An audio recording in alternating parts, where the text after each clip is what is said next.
Good morning, everybody.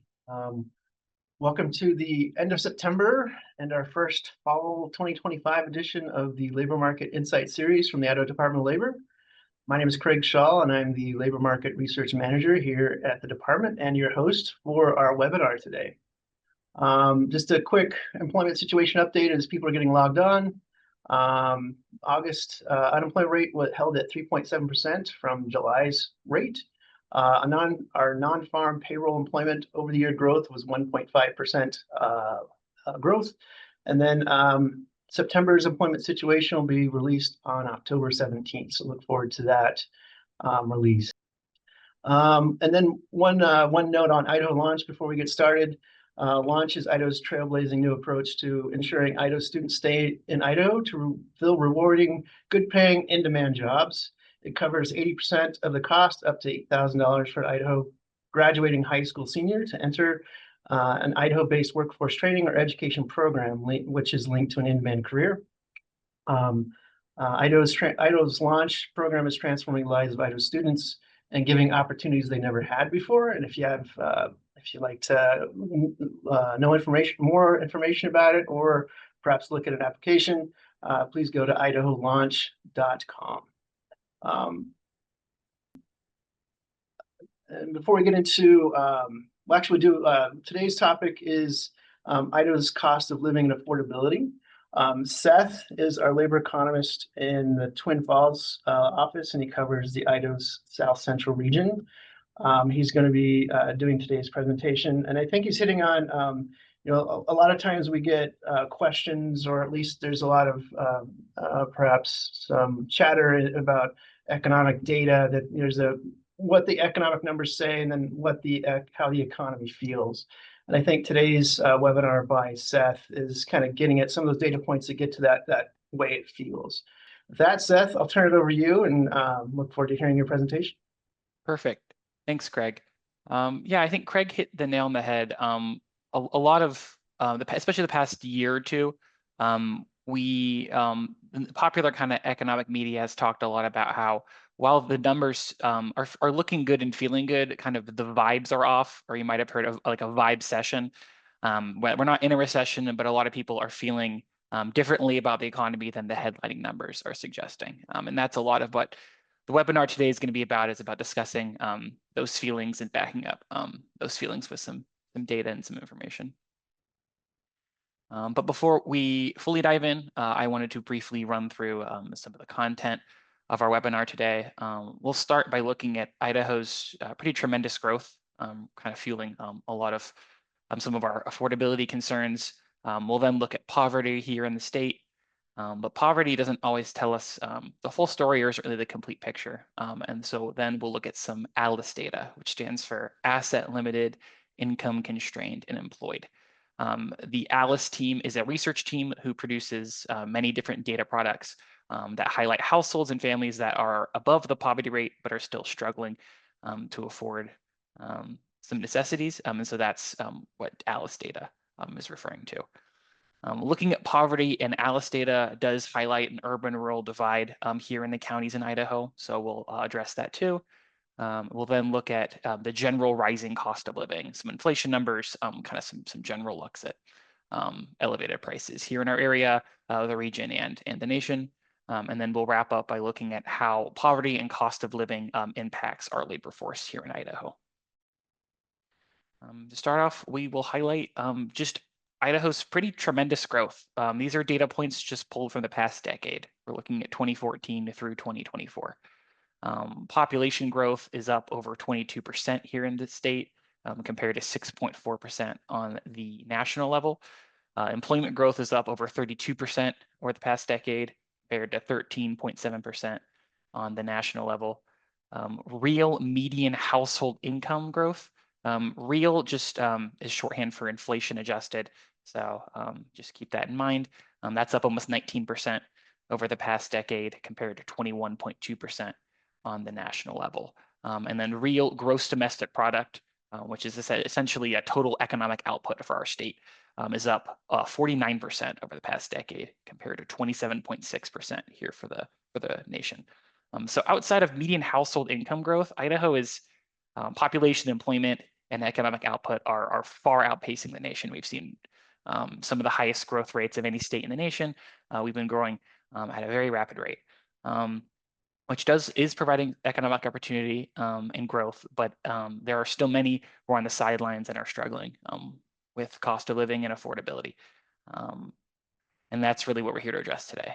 Starting off with looking at our poverty rates. And before we dive into poverty, it's important to look at how poverty is measured. The US Census Bureau produces an annual poverty threshold by family size and number of children. So it can vary quite rapidly depending on the formation of the household. This table is containing poverty thresholds for 2023 by the size of the family unit and the number of children. So if we look at the weighted average thresholds on this table, if it's just one person, it can be around $15,000 annually. And then larger families, it can be $50,000 to $60,000 a year, depending on household formation. For example, in 2023, families with 2 parents and 2 children with children under 18 making an income less than $30,900 annually are considered below the poverty threshold and would be considered in poverty. If we look at how these statistics are impacting Idaho, we see that Idaho's overall poverty rate is 10.6%, which is the 15th lowest in the country and is lower than the national poverty rate at 12.4%. However, poverty's distribution across the state is not spread evenly. If we look at the poverty rate difference between urban and rural counties, we define urban counties as counties with at least one city with 20,000 or more residents.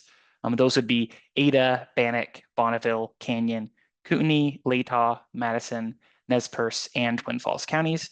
The current poverty rate is sitting at 10.3%, 0.3% lower than the state's level. But if we look at our urban or rural counties, it's sitting at 11.5% above the state's average. So we do the bar graph there is also showing that from 2014 to 2018, the percent changes. And so both all of our counties have seen declines in our poverty rate, both urban and rural counties, but there still is an elevated poverty rate in our rural areas, which tends to highlight that there tends to be less economic opportunity and economic diversity in our rural areas. And that kind of highlights some of our urban-rural divides we see with affordability challenges here in our state. Moving on to some ALICE data. Again, we're looking at unaffordability data from households who are above the poverty threshold, but are still struggling to afford necessities. We also see an urban-rural divide. We see that urban areas have 40% of households are below that ALICE threshold, rural areas are 45%. So there still tends to be. We also saw that urban areas did see a decline in their ALICE rate from 2014 to 2023, where rural areas actually saw a slight increase. If we combine ALICE thresholds with the poverty rate, we saw in the state of Idaho, 31% of households were below the ALICE threshold, combined with about 10% poverty rate. About 4 in 10 households in Idaho are struggling to afford basic necessities. So if we use ALICE data in conjunction with our poverty numbers, it really does expand kind of the scope of this challenge here in our state. We can also see how poverty and ALICE rates have changed over time. So this graph is tracking the percentage of households in Idaho from 2010 through 2023, and their rates of poverty, rates of ALICE, and those above either of those poverty thresholds. And I really want to look at kind of the change we saw from 2018 to 2019 into the 2020s. So we have seen, if we look at our light blue bar there, our percentage in poverty, it has decreased over the years. We have seen that number steadily drop. But if we look at our brown bar, which is the percentage below ALICE threshold, we have seen that number begin to expand, especially coming into the 2020s. As inflation really ramped up, we saw a large influx of residents, especially during kind of the beginning and kind of after the COVID pandemic. We did see rapid migration, and we have seen that number expand. So from 2019 to 2021, we saw Alice grow, and it still remained a little elevated than it was in the late 2010s. So while poverty rates are declining, affordability is still a challenge, and it appears to be a growing challenge in recent years. Now that we've looked a little bit at some of our poverty metrics, I now want to kind of broaden our scope to just kind of general affordability concerns, starting with inflation. This graph is tracking the consumer price index, or known as the CPI. It's a measure that tracks changes in the prices paid for a basket of goods and services. And this data is really used to track inflation and purchasing power for consumers. This graph is tracking the mountain census region in our blue bars versus the US city average in our brown bars. Unfortunately, we can't get this data drilled down to the state level, but we can use a general region of the nation. And so Idaho is in the mountain census region, along with Arizona, Colorado, Montana, Nevada, New Mexico, Utah, and Wyoming. So it's kind of a regional look at our inflation numbers. This graph is also indexed to 2017. So we're looking at price changes from 2017 to 2023. If we look at all items, the mountain region's price level grew 31.1% from 2017 compared to the national average of 29.2%. Food costs were also higher in our area of the nation. We saw 33.7% growth from 2017 compared to just 33% for the nation. Housing costs were also higher, 38.6% growth compared to 34.7%. And transportation was our biggest outlier if we're just looking at necessities. We saw 34.7% price increase compared to just 19.5% on the national level. Transportation costs were definitely the greatest disparity. The mountain census region tends to have larger commute times. It tends to have limited public transportation options. And so cars increases our car use and our general maintenance kind of are the reasons we're seeing that elevated disparity. But across all of our large kind of base needs, food, housing, transportation, our area of the nation is seeing prices rise faster than the rest of the U.S. So we are seeing kind of regionally, or we are being hit a little harder with these affordability challenges. We also, Utah and Idaho were two of the states that saw the largest migration growth during the pandemic. That area of the nation in general has seen a lot of growth, and it's definitely putting pressure on prices. We can also track inflation on just the essentials, which is a unique tool that Alice can provide us. So the traditional measure of inflation, I just mentioned this consumer price index tracks a very large basket of goods. It's actually over 200 goods and services. But some of these items financially insecure households can't afford or probably aren't purchasing regularly. Things like full service restaurant meals, major appliances, flights, jewelry, things like that. So if the Alice Essentials Index really strips out kind of all of that fluff or things that those households probably aren't purchasing to pare it down to just the essentials. So we're just looking at the Alice Essentials Index is just measuring housing, childcare, food, transportation, healthcare, and then basic technology. Really looking at kind of the bare bones of what a household needs to survive. And that's what the Essentials Index is providing us. So this graph is looking at from 2010 through 2024, the changes in prices for the general CPI, the Consumer Price Index. That's our gray line, it's kind of the general inflation growth. And then we can look at the essentials between the national level, which is in the brown, and then the state level in the lighter blue. And we can see that essentials costs are rising faster than general costs, and Idaho is seeing a faster growth on those prices than the nation. So there is some validity to concerns that the mountain region's being hit harder and Idaho itself is being hit harder than the nation. We are seeing prices rise at faster levels, and not just general prices, but prices for kind of the critical needs for households and families. Really kind of, again, just putting pressure on kind of our lived experience. We can also look at how these prices and affordability challenges are impacting families. So this graph is looking at Alice's annual household stability budget by certain household types. So Alice produces a couple budget estimates for families for different purposes. So this is the stability budget. They also produce a survival budget, which is trying to estimate how much a household needs to survive just the basic necessities. This is looking at the stability budget, which adds that survival budget plus a 10% savings budget baked in. So this budget provides a little more breathing room than the survival budget. And we can look at these for a couple different household types. We're looking at single adult, 2 adults and 2 children, and 2 adults and 2 children in childcare. And for Idaho in 2023, Alice estimated that a single adult would need a little over $50,000 for a stability budget with that 10% savings. 2 adults and 2 children need almost $120,000 a year, and 2 adults and 2 children in childcare need almost $130,000 a year. And we can also track how many households in Idaho earn a high enough income to support these different household types. We see that 71% of households in Idaho can afford the single adult stability budget, but only 36% can afford the 2 adults, 2 and 2 children, and only 32% can afford 2 adults and 2 children in childcare. And so obviously not every household wants to have children or does have children, but only about a third of households in the state can afford 2 adults and 2 children, or 2 adults, 2 children in childcare. Again, according to these Alice estimates for income, and the growing rising costs are putting additional pressure on families who want to start families or have families.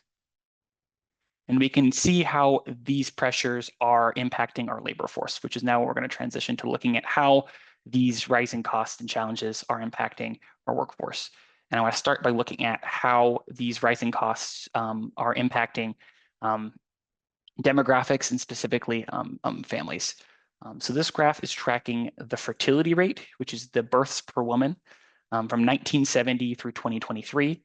We're also looking at the consumer price index, which is our measure for inflation over the same time period. If we look at our blue line from 2008 on, we've dipped below what they call the replacement rate, which is 2.1 births per woman. We've kind of been on a steady decline ever since. While prices have been rising at a fairly stable rate, we can see that the slope of our consumer price index line, our brown line, has been elevated since 2019. We have seen, with that rapid gain in inflation, we saw those ratcheted up prices, and that trend seems to have not gone back down to kind of that stable slope we saw for the decades preceding. Rising costs of living aren't certainly not the only reason that we've seen a decline in fertility rates. And obviously, family planning is a very personal decision, but they do seem to be a significant factor. We have seen lower fertility rates in most developed nations for a while. In fact, the United Nations this year ran a survey in 14 nations asking about fertility questions and kind of trying to get a better understanding of this phenomenon. And when they asked what factors led or are likely to lead you to have fewer children than you initially desired, the most popular answer, which had 38% of respondents in the US, was financial limitations. The second most popular answer, that had 17% of US respondents, was unemployment and job security. So it looks like, again, according to this large survey ran through the UN, financial limitations and challenges are impacting why we have seen declining fertility rates. And this can create long-term demographic challenges. As with less children, it will shrink our labor force, which can create labor force complications and challenges in our future. You can also look at home prices as a way that we've really seen reduced labor mobility. So this graph is looking at Idaho's median home listing price. That's our blue line. Again, we're looking at this data is from 2016 through 2025. And we can also look at the average mortgage rate, which is our brown line at the same time. And again, everyone who lives in Idaho, no surprise, home prices have really gone crazy, but median listing prices have essentially doubled since 2018. And the current housing market does create this sort of golden handcuffs situation where many prospective sellers are staying in their homes due to the low mortgage rates they received before the housing boom. And this phenomenon can really limit labor mobility, as many who'd want to move in search of better economic opportunity can be effectively locked where they are geographically due to the current elevated mortgage rate. This limited labor mobility can further exacerbate any skills mismatches your area might be having, as if any employers can't find the skills they need locally. It can be an increasingly difficult challenge right now to get workers to move to your area to fill those skills gaps with the current housing market. If we look at census job to job flows, if we can look at the first quarter of 2022, that's right before we saw mortgage rates really start to rise very rapidly. 10,410 workers from around the US moved into Idaho. And then if we look at the first quarter of 2024, when mortgage rates rose rapidly and are now hovering around high 6%, low 7%, we saw the number of workers who moved to Idaho from out of the state declined 16% to just 8,732. And so rising rates aren't only lowering the influx of new employees into our state, but we're also seeing some labor mobility challenges. It's just harder to move. And so if you are moving for economic opportunity with the current housing market, that definitely is more of a challenge. And then lastly, on the labor force side, we want to look at how education and training can help reduce poverty. So this graph is tracking poverty level by education here in the state. We see that with less than a high school education, the poverty rate is over 18%. And then with a bachelor's degree or higher, it's less than 5%. This measure in education, unfortunately, doesn't really account for training or education obtained outside of college or a traditional college setting. But any training or education in or out of college will help lower the poverty rate. And then we want to just quickly mention Idaho Launch is a program that helps increase access to training and education for those in-demand occupations. Increasing access to education and training is a crucial way that we can help reduce poverty and tackle some of our rising cost of living challenges here in the state. Then before we wrap up, I just want to mention that the Idaho Department of Labor has local offices all across the state. Our local office workforce consultants can help customers apply for jobs with the state's largest job database. We can also help customers start a new career with Idaho Launch. We also provide workshops that can help update your resume, improve in networking, and run through some interview practice. And so that is all I have for you guys today, and we can open up the floor for some questions. All right. Thank you, Seth. Good information there. I think that kind of gives a nice broad range of information to kind of get at that, how it feels. And certainly it's clear that, you know, there was a turning point in the pandemic that's kind of been continuing, I think, in terms of these lines. I just have, well, again, if you have any questions, just feel free to pop them into the Q&A with the button at the bottom. In the interim, while we wait for people to enter their questions, should they have any, I was going to ask you, as you were researching this and analyzing the data, was there anything that kind of stuck out to you that surprised you perhaps, or some sort of discovery in this that you weren't expecting? I don't think there was. I think we as economists, especially when we're looking at this much data, I think understand kind of how rapidly the inflation rose, and I think really kind of sped up a lot of the challenges we're seeing. I do think for people who don't look at this data as often as we do, when now they see that the inflation rate is back down to 2 to 3%, kind of oscillating right now, they're a little confused because they're seeing the prices in the store and what they're used to, and they're kind of it doesn't track with them. And I think it's because we constantly use the year-to-year change and not the summation change. And so when we saw 10+% inflation growth in a year, and now that we're back down to 2 to 3%, doesn't mean that 10, 15% growth we were seeing is gone. It just means that we're now back down to a more stable rise in prices.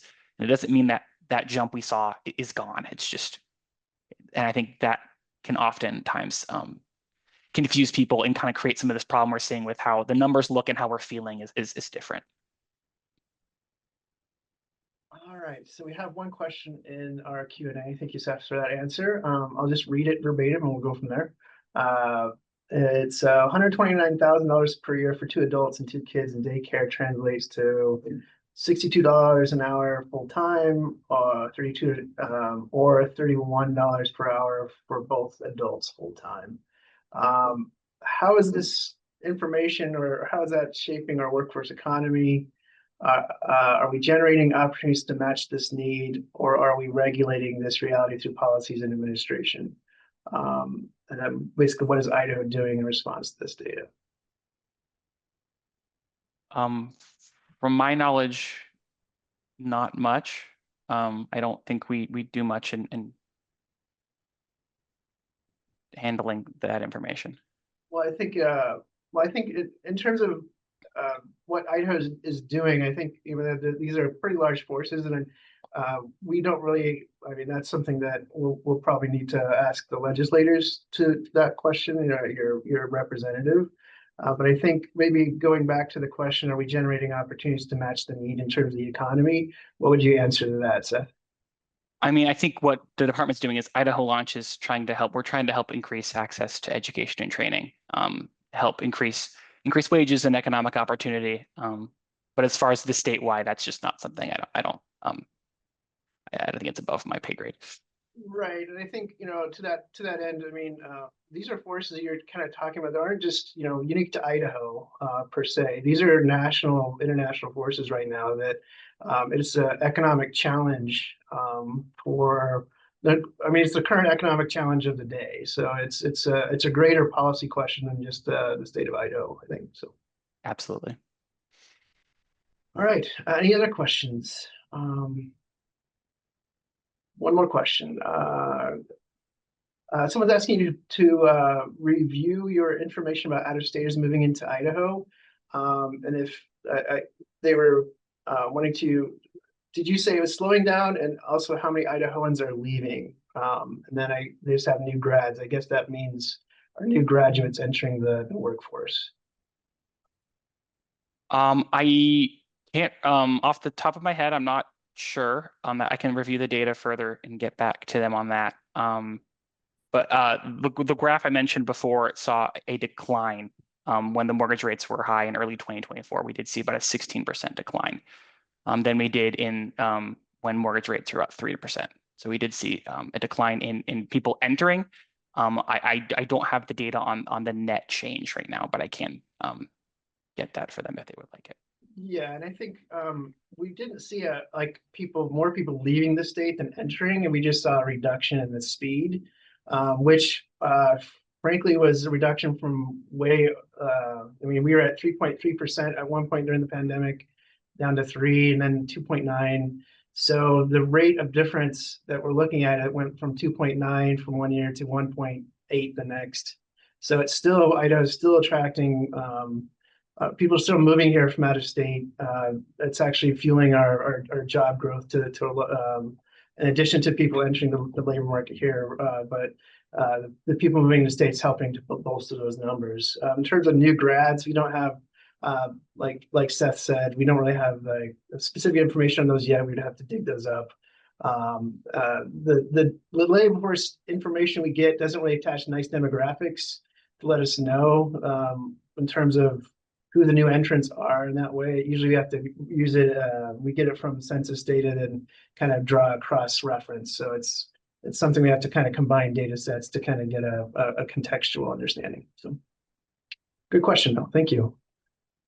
All right, I think that's really it for, it don't look like we have any new questions. So and I don't really have anything else for you, Seth. So any final words of, oh, sorry, I stalled too long. So one more. So do we have an assessment of workforce housing units that have been added to the state of late? Question is wondering how many of these units have been implemented and what is needed to curb high housing costs. Do you want to take a stab at that, Seth?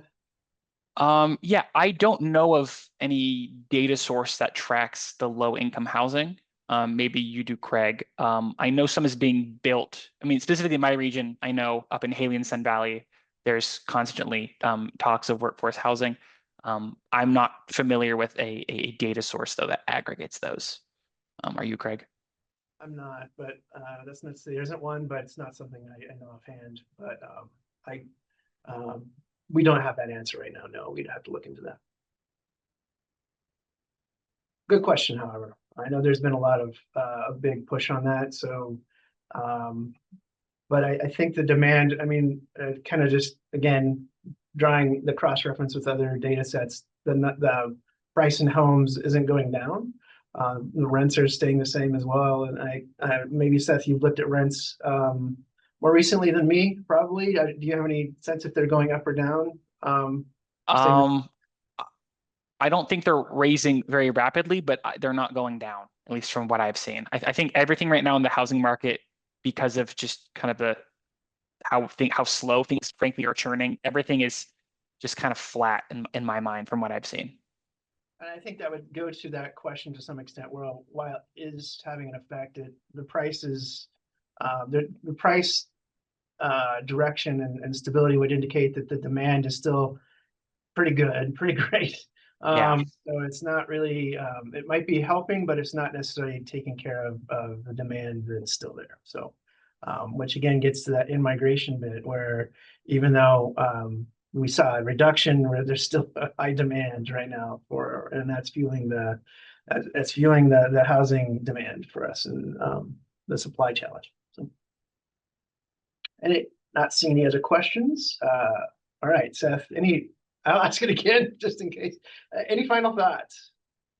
I don't think so. I think I mentioned before, I think that inflation anecdote was kind of, I think when we talk about these things, I think it's good that we're addressing some that while things look good on the headline, it is important to address how people are feeling. And fortunately, we have data that can, not always, but at least in this situation, have data that can kind of address kind of the feelings people are having right now and have been having recently.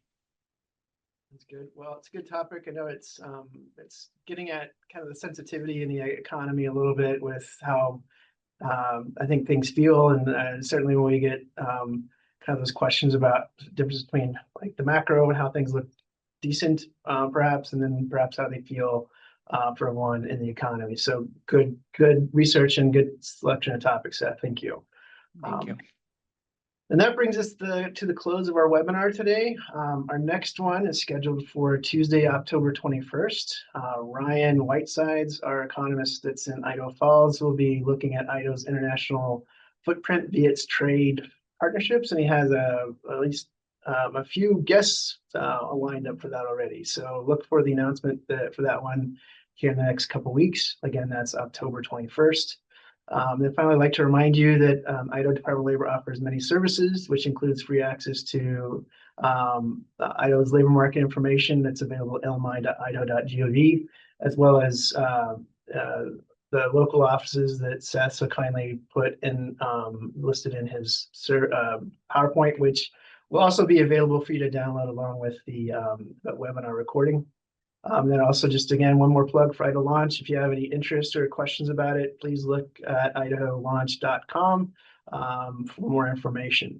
I'll say thank you for attending and have a great day and an excellent fall. Thank you, everybody.